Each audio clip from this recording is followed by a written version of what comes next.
We are live. Fantastic. Okay. Yes. Hi. Hi, everybody. Hi, Natasha. Oh, hello. So, hi, everyone. Welcome to the first YouTube live of Journey to the Goddess TV, where I regenerate ancient feminine wisdom for modern women. Today, I have Natasha Thomas with me. Hello, Natasha. Hello, Annalisa. It's so good to have you here. I'm glad to be here. I mean, we know each other, we work together, but yes, I'm glad to be here on Journey to the Goddess TV.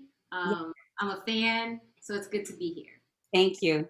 So typically we do this, our meeting like this every Friday at 4 p.m. Pacific, 7 p.m. Eastern on Clubhouse, where we talk about Everyday Goddess. But today we thought we'd switch things up so that I could focus a little bit more on Natasha and her work for all of my YouTube viewers. So Natasha, why don't you give yourself an intro? Yes. So before I do that, I'm just going to give the disclaimer. So I Yeah. shared with Annalisa that this morning, like last night, actually, I broke my computer screen.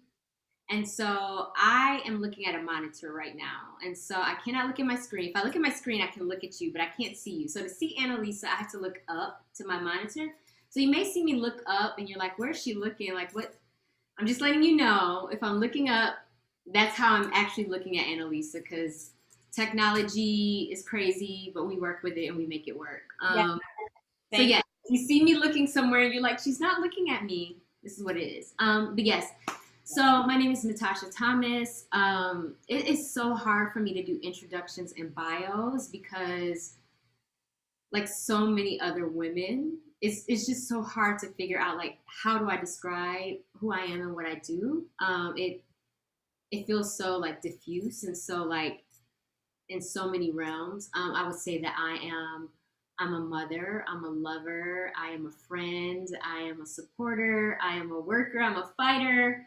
Um, and so a lot of my work has been in the realms of social justice and work around women and children. And so, um, and that has been work that has been dispersed through like different organizations and different causes and movements, but it all stems from work that I connect to the divine feminine because it is work that has always been connected to like love and healing and growth and women and children. And so wherever organization I was with or whatever I was doing, it all stemmed from that, right? And so that's kind of like my mission on earth is just to kind of be um, working in the realm of like life and love and light. And so, yes, that's I love that.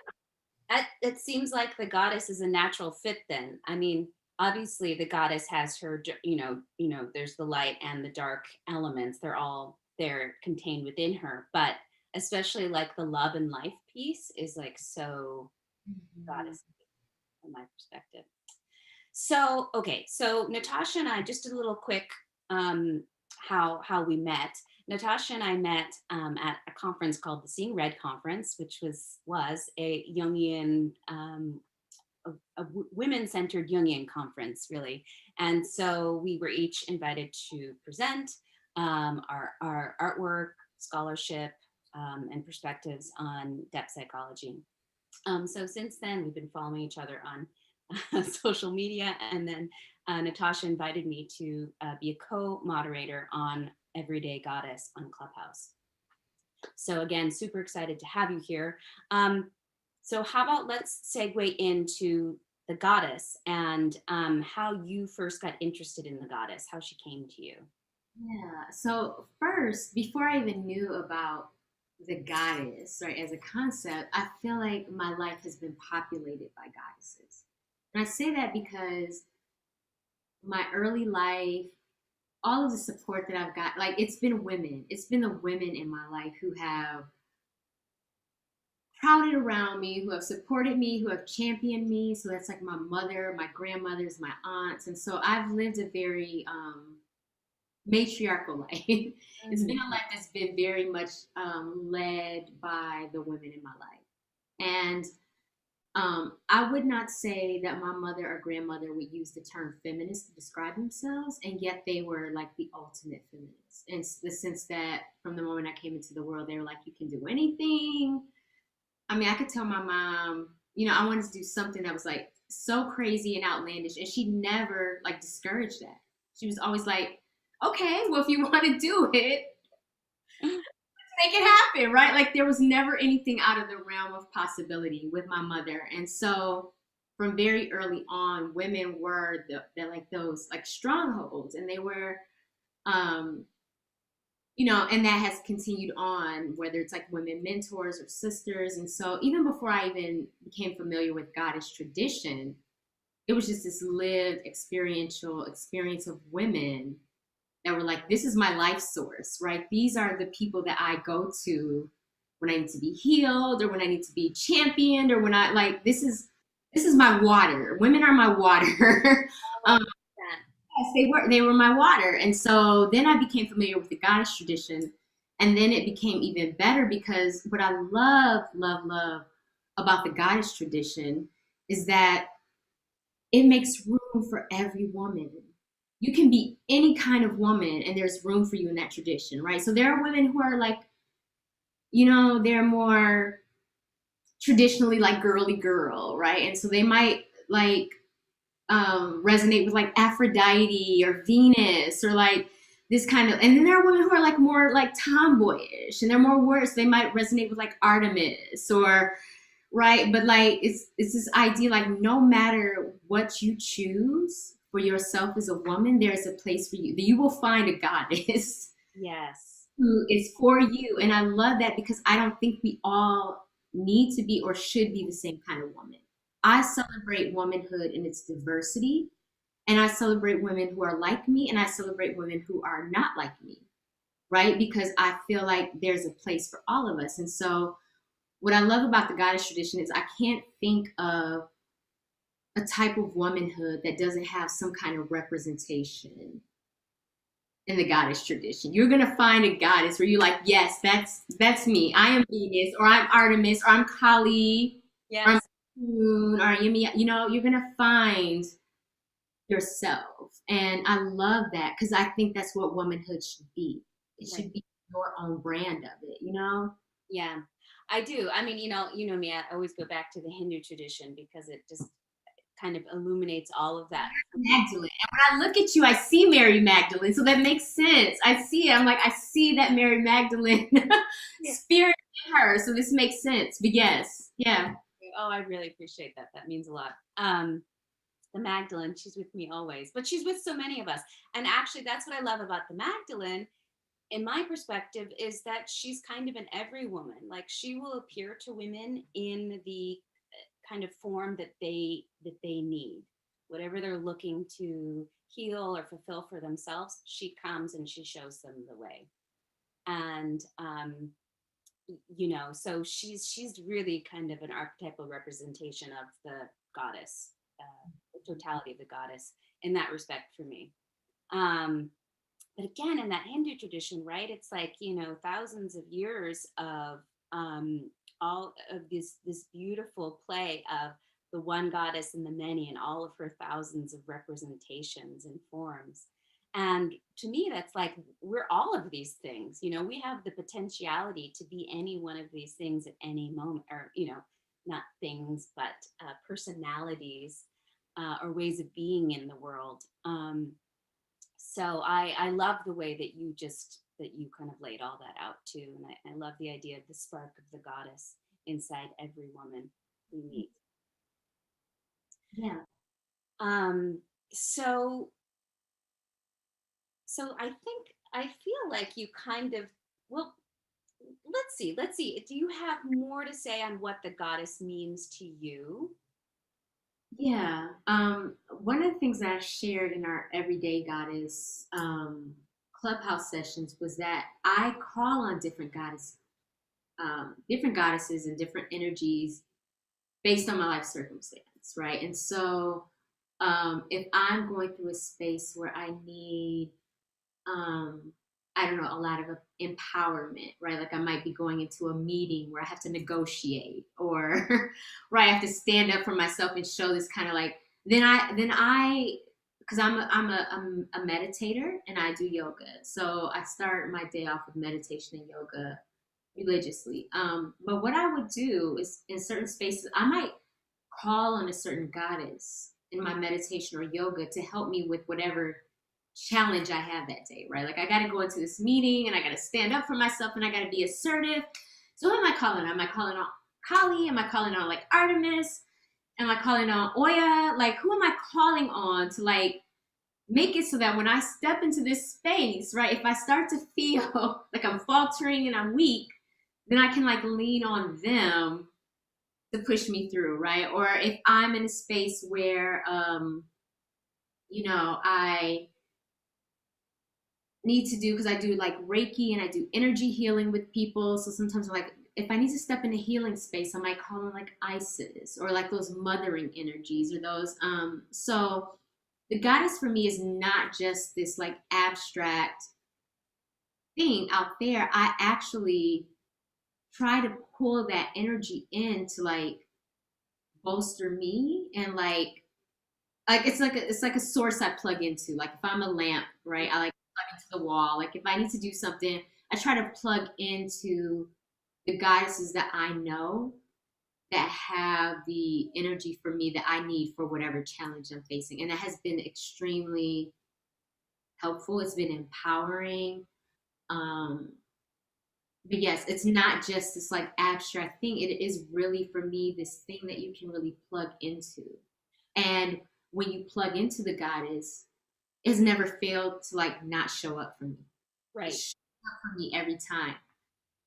I make the time to plug into it and to make the ask. It's like, I'm here, just let me know. You have to let me know though, right? You can't just expect me to just be hanging around waiting for you.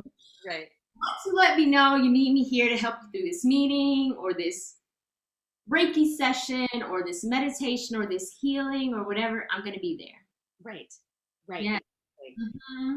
Now, I was just thinking as you were talking, I was like, I think that's really kind of the difference between what we're seeing in like women's spirituality and like maybe what you see in Christianity, or at least the Christianity that many of us were raised with, where it's like this idea of a God out there and he's watching over you and you have to be good, so that you can enter the pearly white gates.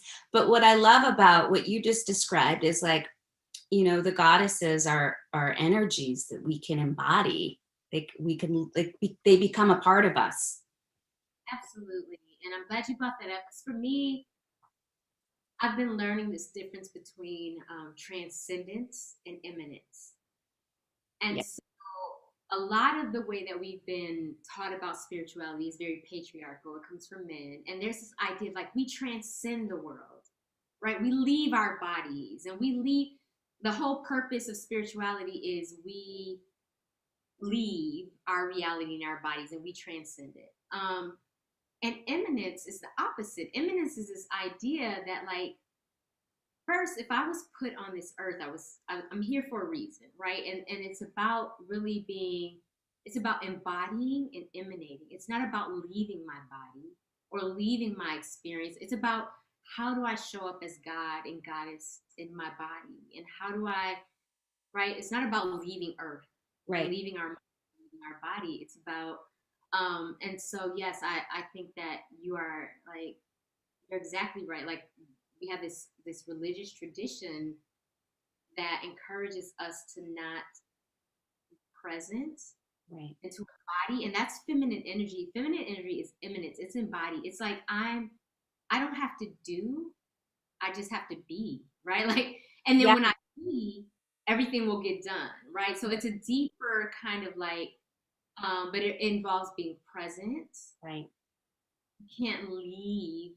You can't flee your circumstance to be in some, right? You're here. And so I forget what tradition says it, but it was a tradition that says something like God is in the pots and the pans. Mm. Idea that like you can like meditate, you can do all these things, and I encourage that. I'm a meditator, right? But there's also a divinity I experience in my everyday embodiment, when I'm like washing the dish, when I'm dancing, when I'm making love, when I'm like Yeah. doing these things in my body. I'm not leaving and fleeing my body. And that's goddess tradition to me. It's like the embodiment of Right. God, not chasing God outside of yourself. It's the realization God is like right here The divine within.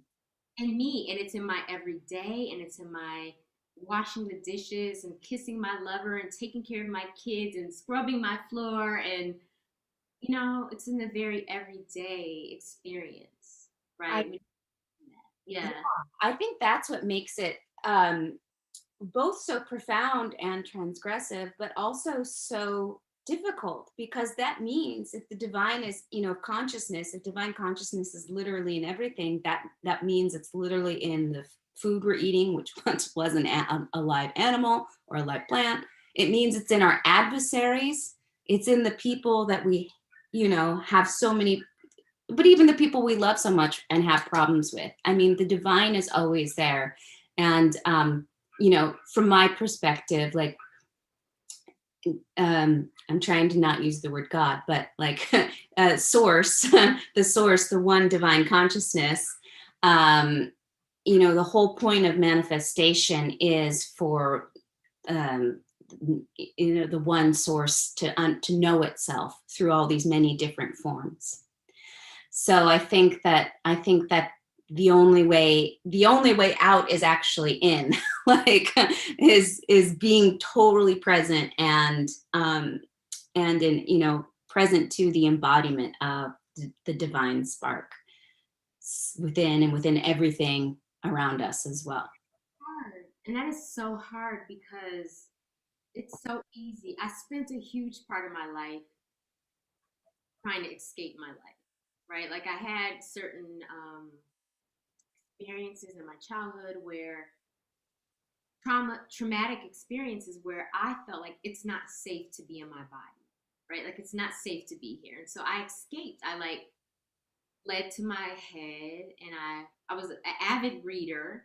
And so I would just read a whole bunch of books because I'm like, I can escape into these. But what I realized is that I was in a space of always trying to escape my reality, always trying to escape my this present moment and not being present, always like um a disassociative state, I guess would be the, like, right. And so part of my healing has been through the goddess, because it is, like you said, this experience of being present right now, and learning that you can be safe in your body, and you can be safe in the present, right? And you can be safe in this place of embodiment and immanence.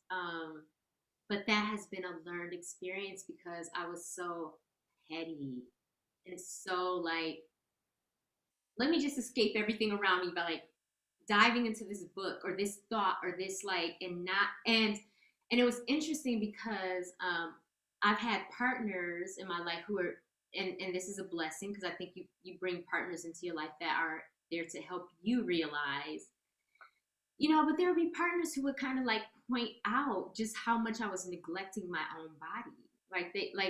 They would look at me and they'd be like, "You've been sitting in that position for like an hour. Is that even comfortable?" Wow. I would be like, "It's not." And here I have been sitting here. I've been sitting in this position, this super uncomfortable position for an hour, like reading a book or being in my head and basically escaping the fact that my body was screaming and saying, this is not comfortable. Like, you need to move. You need to, right? But that body awareness was like totally not there, which and so for me, a large part has been connecting to the goddess, connecting to the present, and understanding that my healing is right here in like the present and the like in the embodiment of life, not in the not in the future or the past, and asking myself like, how do I feel right now? Right. Yeah. Yeah. I And love that.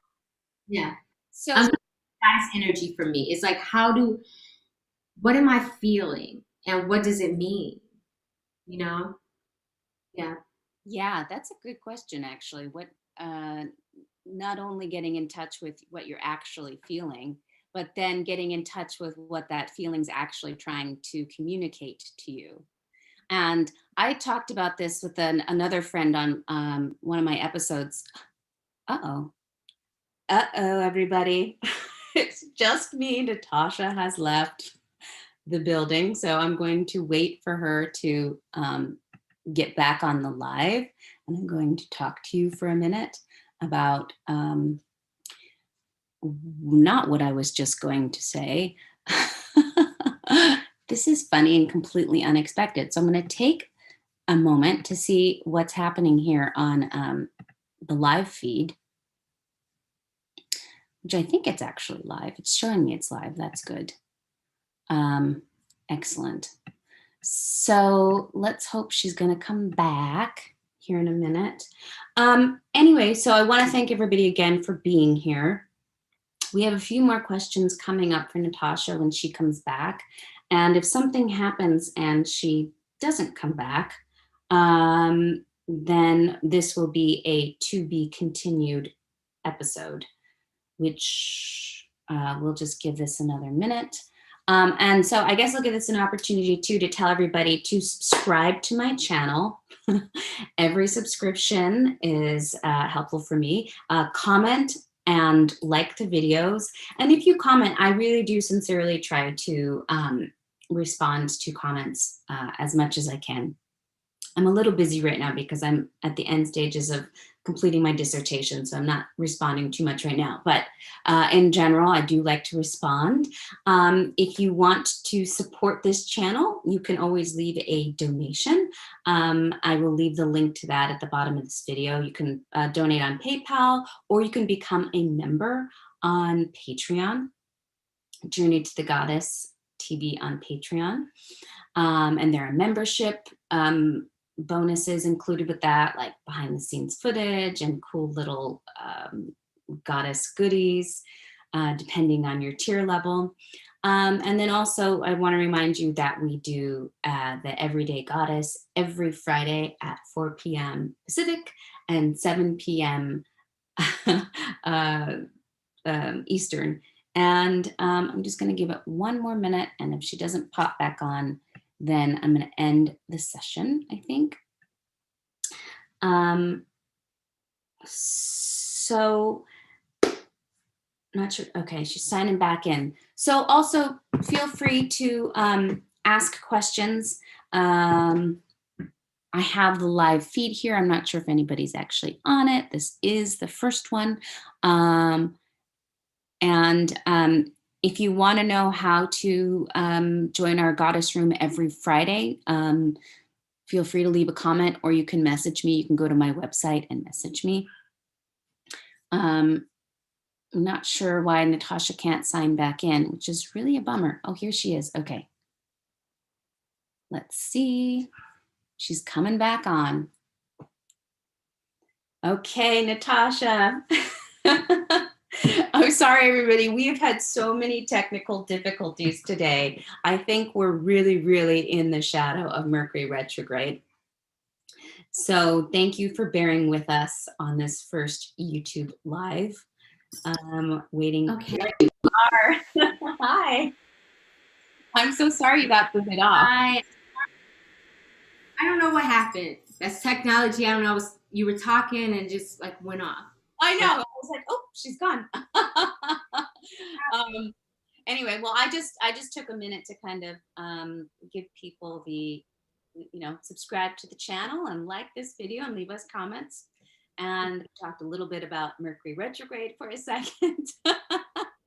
So I don't remember exactly where I left off, but I did want to ask you, who is one of your favorite goddesses, or who resonates most with you right now? That's a good question, because that depends a lot on like where I am in my life. And so right now, it's Saraswati. It's Isis or Aset. In English we use Isis, but in Egyptian culture, there's no vowel, so it's Aset. I've been resonating a lot with like Yemiya, So it depends on like, again, because how I use the goddess tradition is it is based on like where I am in my life. Yeah. Right. And so there was a time where I was really trying to like battle through my fears. And so Kali was my goddess. Kali was the like my goddess to like help me like, okay, you gotta like face your fears. You gotta like but right now I'm in the process of trying to like write a book. And so I'm trying to draw on like the creative goddesses, the goddesses who will help me like, put this product out. I'm going through like some life transitions. And so like Oya, who's Orisha, I'm calling her because she's the goddess of like tornadoes and change. So like a lot of my life is just kind of feeling like this big shakeup. And so she's the goddess that I'm like leaning on to be like, help me navigate this change. Like everything is turning upside down. So it depends. There's not, I will say that I will say in terms of my whole life, so there are goddesses that I call on for specific circumstances. But I would say in terms of my whole life, the goddesses that just kind of are like constantly there are, I would say, Isis or Aset. I resonate very, very deeply with her as like mother and healer. And I would say maybe Yeminya, Oshun. See, So now there's overarching ones, but then what I do is as I move through my life, I call on the ones who best embody the power that I need in that moment. well, when we were first getting on, and you were like, Annalisa, I love your yellow. It's very Oshun. Oshun, yes. And but I was thinking like how I experience you is like very kind of morphs back and forth between Oshun and Yemaya, because you have qualities very strongly. That's where I feel in my life, so that makes sense. Yeah, yeah. Because I was gonna say Oshun, I was like, yeah, but she has that really strong, watery, hold my arms, mother. I'm very mothering. Everybody who comes into my circle, I'm like their mama. I'm the mama bear for my kids, but then everybody around me, I'm the mama bear. But I'm also like very in this place of like embodiment and sexuality. And so yes, that makes sense that it would be like Oshun. Yeah. And that embodiment and like, but then also I'm very like, did you eat today? And did you like, I'm very mom, Yeah. whether people like it or not. Sometimes it annoys them how much mom I am, but I'm very mama bear too. Yeah. Well, that's okay. That's okay. Like, I think that I'd rather have a mom that's like a little bit over checking in rather than under checking in. So I'm thinking like, oh, I just lost my train of thought. That's too bad. So, okay, moving on then. We flow with it. We flow. That's it. I'm learning,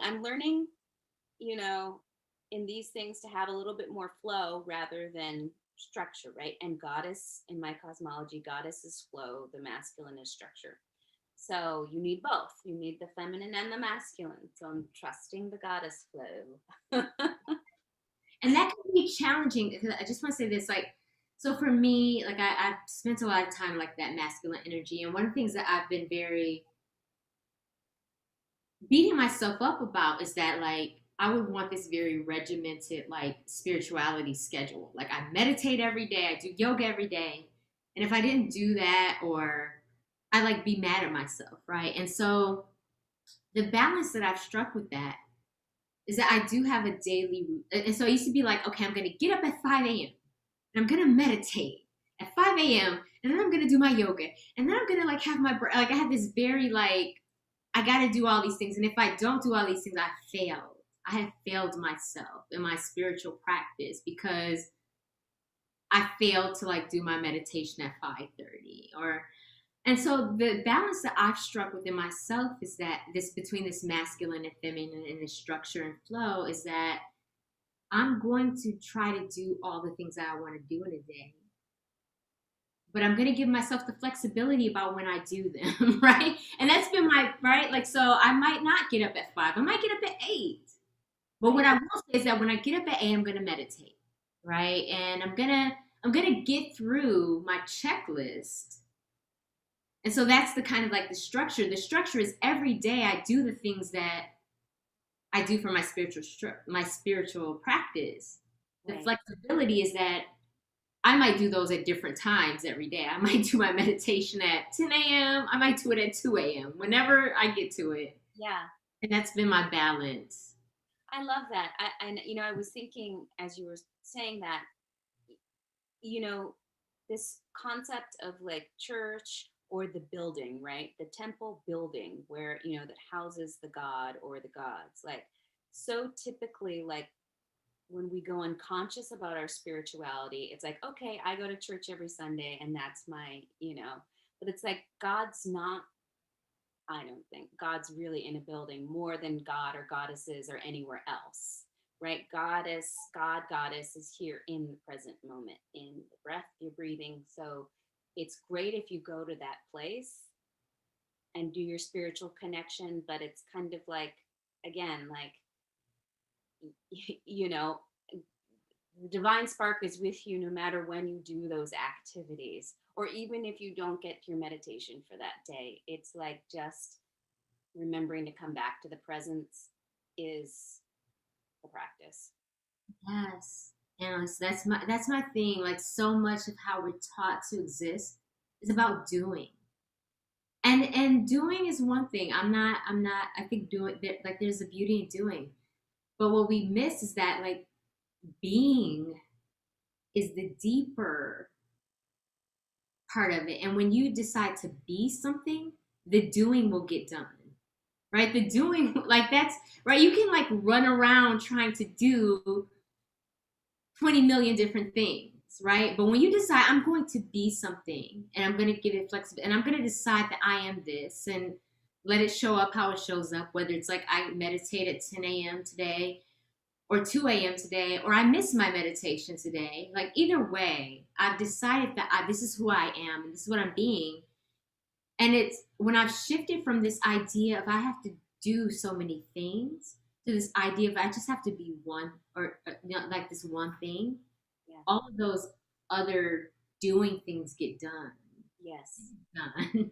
I Yes. have to do, I have to be, and the being will take care of everything else. But that's feminine energy, right?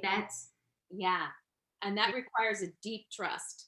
It does. It does. And I haven't always had that trust. That's why I'm laughing because I did not trust that for so long. I'm like, I gotta do it. If I don't do it, who's gonna do it? And I gotta like go and I gotta like grind myself. So yes, that trust is probably the hardest part. The trust that you're fine. You're Yeah. good.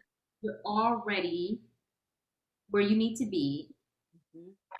And that's the thing. Like I think I spent a lot of my time like I've got to get somewhere. Where the empowerment is really like I'm already here. Just live it, right? Like I'm already like just live it and then I will watch it show up in my reality. Right. I will watch it unfold. Yes, but I have to believe that I'm already here and I have to know that I'm already here. Because And you so like I live gotta like, run to it and like fight for it and like, it's just yeah. it's like there is a literal here-ness. Like I'm literally here right now Yeah. talking to you, doing our goddess YouTube live. That is literally my here-ness. you know. So I want to get to these three questions, and I'm gonna just kind of let you answer them the way that you want to answer them, because we've already kind of touched on them a little bit. And that is the three questions that are kind of the hallmark of our everyday goddess is how does the goddess or divine feminine wisdom show up for you in life, love, and justice? Yes. Okay. So in life, I would say again, just reiterating that I decide on which goddesses I call upon based on my life. And so if I'm in a space where I'm really like trying to like battle my fears and kind of work through that, I'll call on like these goddesses of strength and these goddesses that I know are associated with like fear or battling through. I went through a very deep shadow period in my life. Like I'm recently divorced, and immediately after my divorce, I sank into this very shadowy, dark place. And like goddesses like Inanna, like these very like shadowy goddesses helped me through that, right? Like it helped me to be like, it's okay to be here. It's okay to feel like dark and not know what's happening. So in my life, I like I said, goddess to me is not just this abstract theoretical concept. It's a very like real embodied. So I'm like, which goddess do I need to call on right now? Which goddess has the recipe? Like which goddess has the thing I need right now? And I use that. In love, I would say that I am and I think the thing about love is very funny because love is always just a space where you're like trying to like navigate your boundaries and another person's boundaries. And so when it comes to love, I'm just always like trying to tap into God's energy to say, um, my question to myself in any love relationship is, what will love do now? Mm. In this moment, what would love do? And I ask that not just as like what would love do for another person, but also what does love mean? What does self love mean? Like if I am love standing in the spot, what would I do right now? What decision would I make? Would I go here or there? And so the goddess, what I love about the goddess and something we touched on is that it is really about the present moment. And so something that you may have done in the past or yesterday, and it worked yesterday, it doesn't work today. It doesn't work tomorrow. And so what you do is you tap in and you stay present and you like flow with life. And what worked in this moment or 1992 doesn't work, and so what you do is you flow with this current of life, and that is the beauty of the goddess, is that you're not resisting life. You're not fighting where the current is taking. What you're doing is just saying, where's the current, right? And how do I merge my current with the current? And in terms of justice, for me, the feminine and the goddess is always about justice. It's like I said, the women in my life have always been like kind of both the mothers and the warriors. And justice to me is just about like, how do we make this right? How do we make this balance? And how do we ensure that, we are valuing like everyone in the circle? And so, yeah, I mean, I don't want to make this seem like I'm anti-patriarchy. I think there's a place for that, and I think, and we talked about this, like feminine energy is not just like, it's not gender specific. Mm-hmm. Everyone has feminine energy. Everyone has masculine energy, and I think the most healthy people are the people who can like embody both of those and can use those at different times. So when I say divine feminine, it's not just women. Men need to have their divine feminine, and women need to have their divine masculine. It's an energy, and it's not a gender. And so I think for me, it's about being whole, and it's about recognizing that there's a place for like divine masculine and divine feminine. But that the divine feminine really is more about like embodiment, and it's about like, I'm going to use what is available, and I'm going to be present, and I'm going to be in my body to like make to make these changes. Yeah. Mm-hmm. I was thinking about this word resistance that you just brought in, resistance and flow. And I think about resistance a lot, especially in terms of um, um, any kind of social justice movement, and I'm very into reading feminist literature. And I mean, my dissertation is feminist, themed. Um, and so I really struggle with this idea of resistance and flow when it comes to advocating on behalf of, people who have been marginalized. And I just really wonder how we can advocate and how we can create this balance in a way that doesn't involve resistance, or maybe using a different word rather than resistance, because there is that saying, whatever you resist persists. So I wonder if there's a different way of framing it.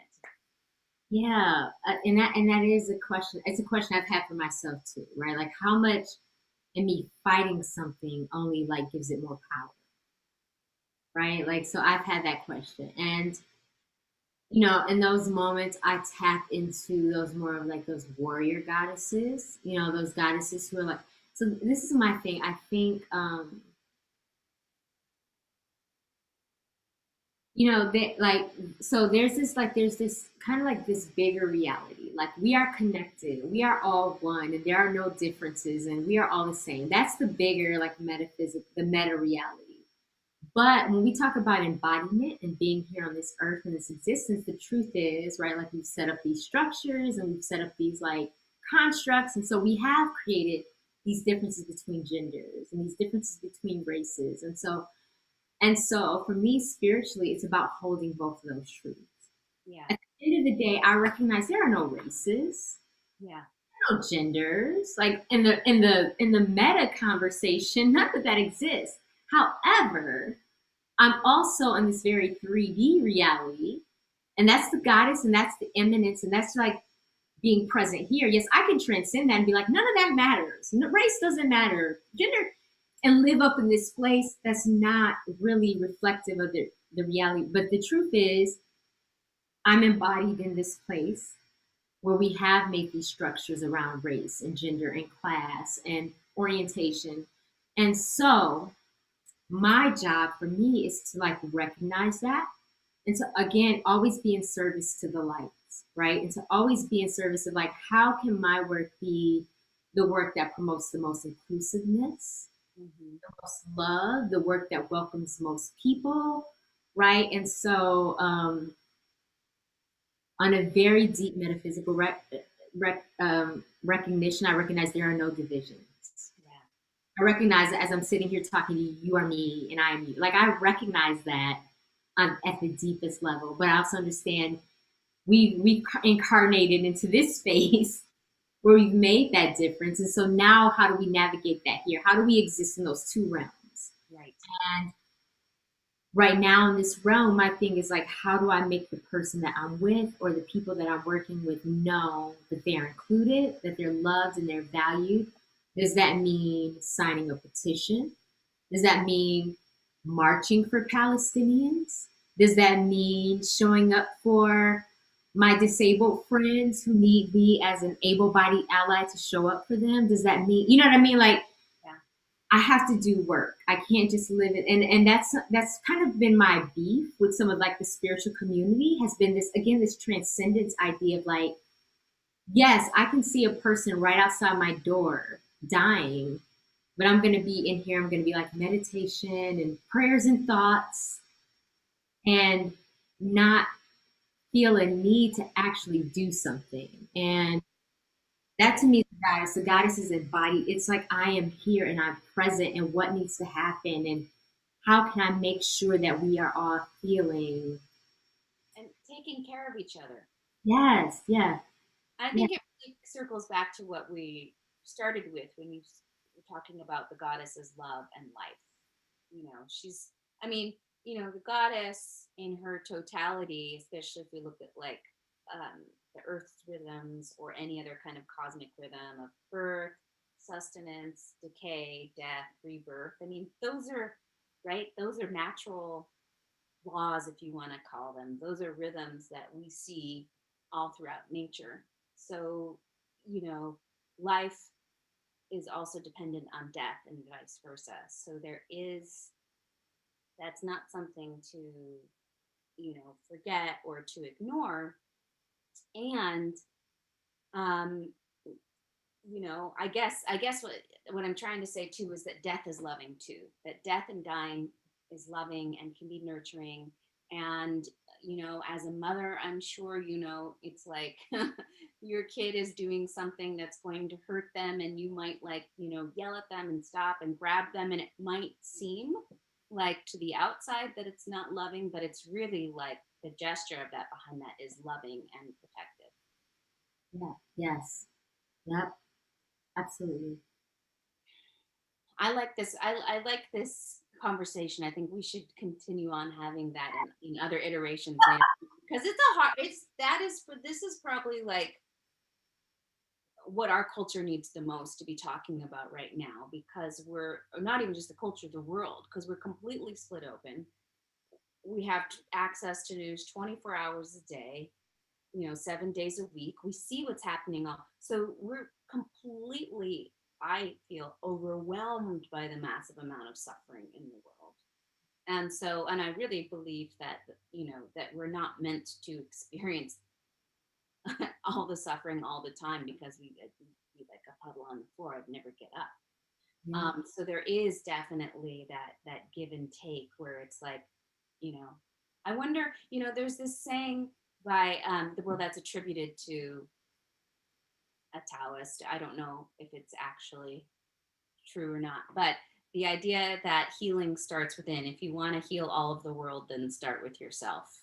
And then it's like, then that starts to ripple outward and outward and outward and outward. I do. I agree with that. I think healing can start at any entry point. So some people might be like, I started with activist work, and then because of that activist work, it made me look inward. Mm, mm, mm, I started inwardly, and then that made me look. I think it can start anywhere, but what I will say that I agree with is that you cannot ignore the inward.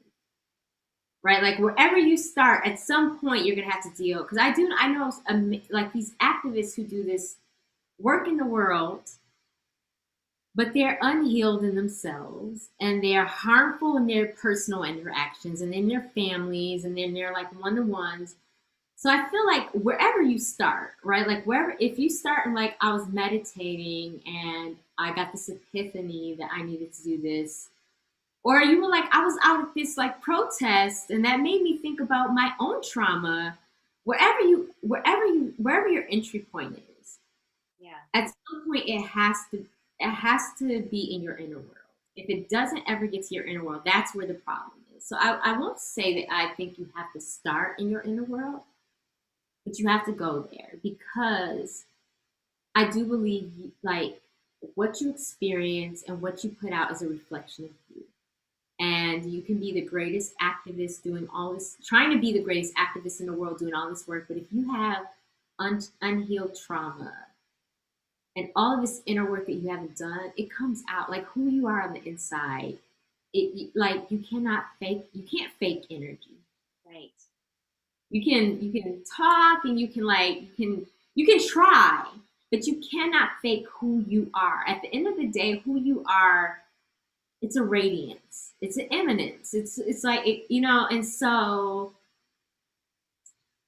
if you're unhealed and you have all this trauma inside of you, no matter what you're doing in the world, you can have some effect, but you're not going to have the real effect until you're like, okay, let me sit down and figure out like, what is my trauma, like what is my stuff, what's my shit, like what's and you have to do that inner work, and that inner work is hard. It's painful. It's brutal. It's going to show you things about yourself that you like told yourself that you weren't. But if you're willing to like work through it and sit through it and trust, because we talked about trust and how hard trust is, you trust you're going to get on the other side of it. And then the other side of it is liberation. Right. Right. So you have to be like, okay, even though it's like beating me up, it's messing me up, keep going, because liberation's on the other side. Keep going. Right. But that it's the getting to the other side is the hard part, because you have to go through that. I don't know, what was it, John of the Cross, dark night of the soul, right? Like you have to get through this like dark night. You have to go through it like a shadow. You have to go through a really hard time to get there. Right. And you don't want to get there, but you'll get there. You will. Right. But it's hard. It, It is hard. it is hard, and I think as long as we can all acknowledge that and like hold one another through our journeys, and we might have multiple dark nights of the soul. I've had Not just one. I've had multiple, One, you're like, I'm good. And it's like, boom, nope, you're not. I Here's know, here's another layer. I was done. I thought I did my work. Yes. Yeah, but I think that again, it comes back to the love and the trust and the flow and like knowing that like I've got you even when you're down there in the dumps, even when you make mistakes. It's okay because you're human and I'm human. And that's all part of it. That's all part of the learning to love my mistakes and my imperfections has been a journey. And like learning that through all of that, I'm loved. Like the love for me is not based on like if I get it or not. The love is just there, right? And so if I get it, it's there. If I fail, it's there. And it's like, and that's how I experienced the goddess. I there was a time where I was just like I was in such a dark place. And I relied very heavily on the concept of the divine mother in that moment. And there were so many times where I was just like, I can't do it. I just need to crawl up in your lap, right? I just need to like crawl up in your lap and be like cradle and like and feel this womb space. And I would do that for myself. Like I'd come home from work, like beat up, I'm tired, I'm like taking care of my kids. And I just like, I need my mom. I need my mommy. And I would literally like my meditation would literally just be like, I am sitting in this big mother, this big cosmic mother's womb. I'm just sitting here and I don't have to worry about anything. I don't have to pay any bills. I don't have to go to any job. I don't have to feed any. I don't have to do anything. But just like sit in her womb. And that was so healing. That was so healing to just have this place where it's like, I'm just held, right? And I'm not responsible for anything in this space. I'm just held here. And so that's what the goddess has been for me. It's been whatever I've needed it to be, which is the beauty of it. If I've needed empowerment, it's like boom, I got your empowerment. Here's Artemis. Here's like, Yeah. Here's like all these fierce goddesses. Oh, you need some mothering? Here's Isis, right? Like here's Kuan Yin. Here's like, oh, you need some change? Like here's Oya. Or you need some surrender. Like wherever I was, it was like boom, I got you. Yes. What God need to answer this need, and that's what I love about it. It has never failed me wherever I was in my life. Right. Mm-hmm. And I was just thinking, as you said that you know, the goddesses are for men too. Yes. They need to know that. I'm glad you said that. Men, if you're out there, I don't know if you need to hear that. It's not just for women. I have a few devoted male listeners, so I know, and they are so appreciative. And, and I think what happens too, if they actually listen to the conversation in this way, is not only hopefully will they not be alienated from the idea of goddess, but they'll see that goddess is multifaceted. Like goddess, when we say goddess in our culture, it usually people get an image of like an Aphrodite type woman. But then what it shows us is that all aspects of being a woman is divine, is goddessy. She's like raging, going through her like mad rage. We've got like, Medusa, who some women have reclaimed, like she's worth reclaiming. Like that is like a worthy space for women to inhabit when we need to go there. Lilith. I mean, I'm forgetting some of the other angry goddesses, but like those are all goddess aspects of women that are valid. Yeah. So I think that it would be great for men to see the totality. If men want to talk about the goddesses within themselves too, cool, I'm all for it. I think she doesn't choose, and that's why I love like traditions like Santeria, for example, or any of the variations, because they don't care. The gods and goddesses will enter anybody in the space. I love that. Yes, it's not gender. I feel like that's something I really want people to know. Like it's not gender specific. It's an energy, and it's an energy that is available to all of us, just like masculine, right? Like I call on my masculine energy or my divine God energy or my father energy when it's time to do that. And there are times where, like I share with you, where I went to my mothering energy for like nurturing, and there's times I went to my fathering energy for like protection. Because for me, those are like like I need both, and like right, and they're complementary. What I really want people to know is that like we in this world have built this hierarchy based on patriarchy, where it's like this is, And what I experience these energies as different but equal, Yeah. right? So if I am in my goddess mother womb, or whether I'm in my like father protective energy, neither one of those are better than the other. They're just what I need at that time. Their energy, their cosmic energy that is available to me to use at any time, and they're equal. They're both valuable.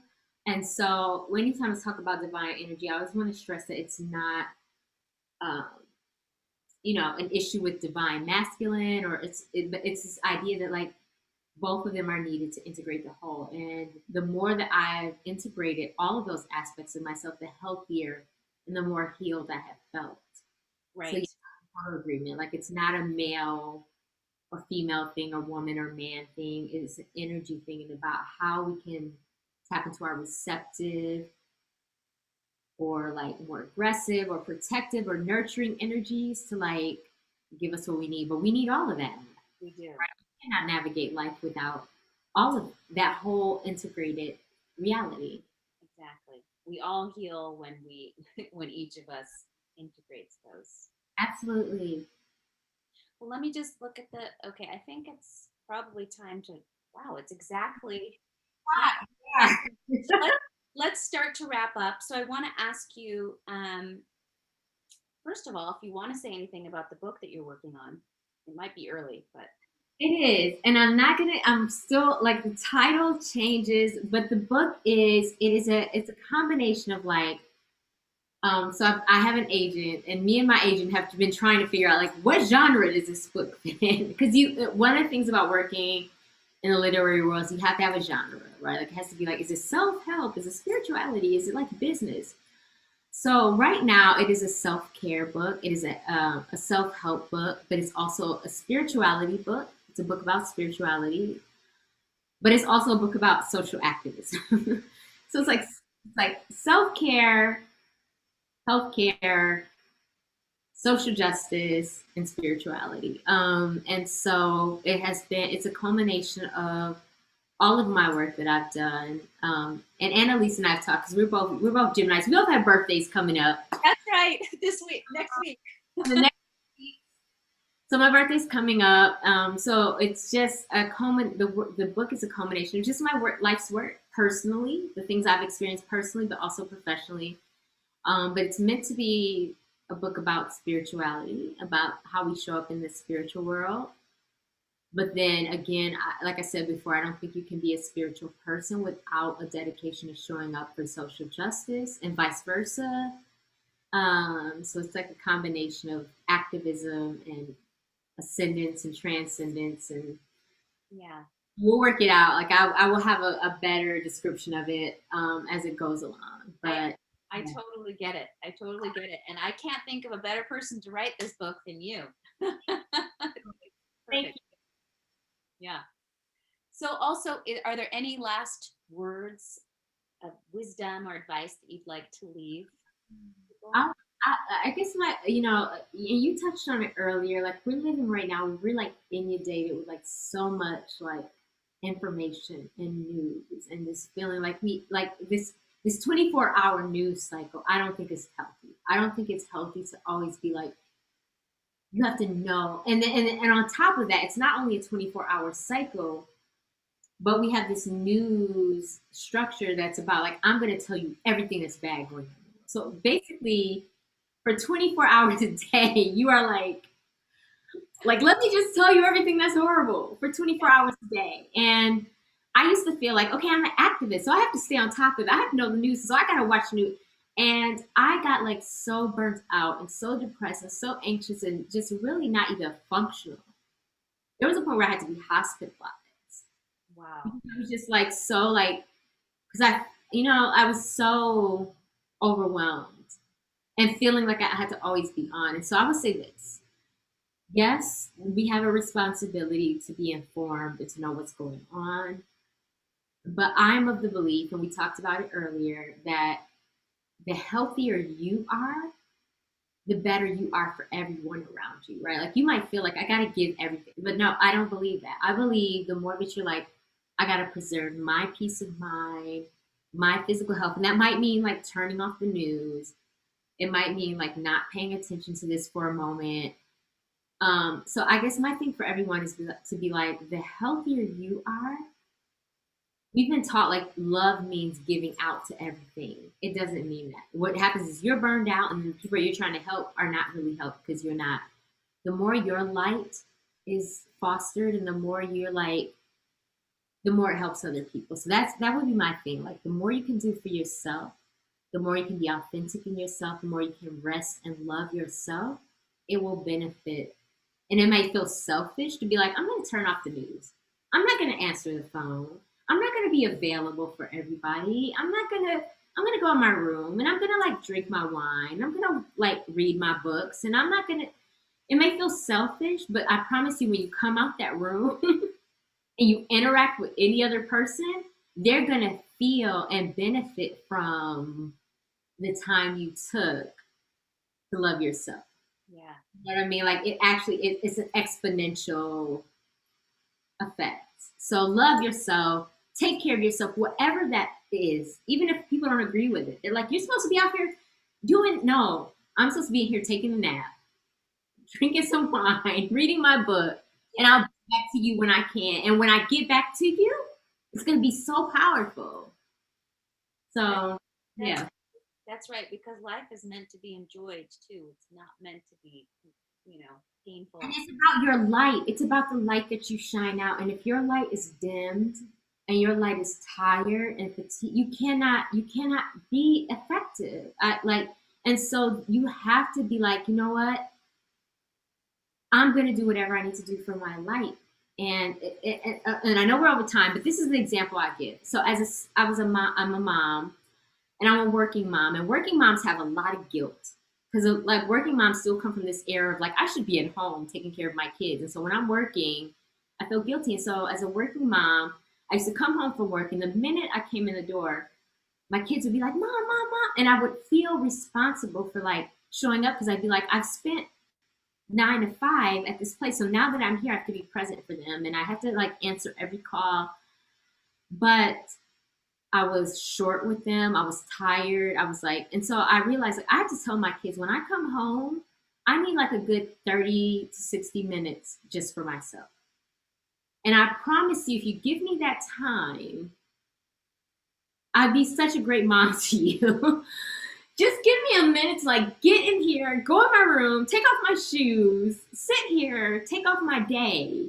And my kids were like, fine, good, do it. Yeah. And that's what happened. I would come in, the minute I come in, I'd be like, don't ask me about dinner. Don't ask me about anything. Just give me this. And it just so improved our relationship because they recognized like I needed this space. I needed this boundary to like show. And then when I come out in 30 to 60 minutes, I'm a better person because now I've rested.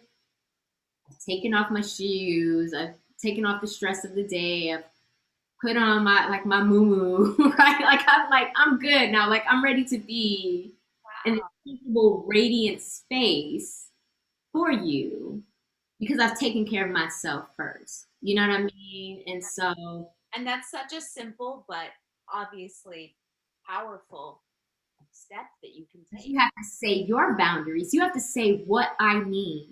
And then people who love you have to let you do that, right? Like I have to say to them, I love you kids, but back up. Like yeah. And they have to be like, okay, we'll back up because we love you. And then it works, right? And then sometimes people don't want to back up and you have to let them go. But you just got to do what you need. Yeah. You. And then know that when you do that, you're going to be so much more effective in the world. When you love yourself first and then let that self-love radiate out to other people. Okay, I love that. I think that's the perfect place to end. And yes, because we're at 8:09. Thank you. I mean, it's okay. But I know that we could really talk for hours, so it's better to have that end time, but be flexible and flowing. We don't have to be super rigid. So lastly, do you want to let people know how they can find out more about your work? Yeah, so I am the founder and director of the Nadoma Center. And the Nadoma Center is actually, it's a new organization. It's actually just kind of like me and like a couple of volunteers here or there. So you can go to the Nadoma Center. There are some services that I'm still offering there. Um, a large part of my work and energy right now is dedicated to this book. So there's not a ton of Nadoma work done. But if you want to contact me, you can go to the website, thenadomacenter.com. Um, yeah, like there's an organization, but there's also this creative work, and I'm trying to balance those two. Yeah, and Um, there. yes, but just reach out, contact me. I can be reached at my email, which is Natasha Thomas Jackson 25@gmail.com. And I'd be happy to like work with anyone who reaches out to me there. But yeah. Great. I'll leave a link with your email that you just gave in the YouTube text box too. And then also people can catch us on Clubhouse if you have Clubhouse. I think they just opened it up to Android users too. I think It's open to Android now. Yes. so. We're the Clubhouse is called Everyday Goddess, and right now we meet every Friday at 4 p.m. Pacific, 7 p.m. Eastern. We might change things up eventually, so like keep your eyes peeled for that. But please join us. Please join us. We'd love to have you. So, Natasha, thank you. Thank you, Annalisa. Thank you so much for this work. I encourage everyone to subscribe to Journeys of the Goddess TV. It's so like comprehensive, and there's like trips, and there's conversations, and there are interviews, and it's just a really comprehensive look at like the goddess tradition.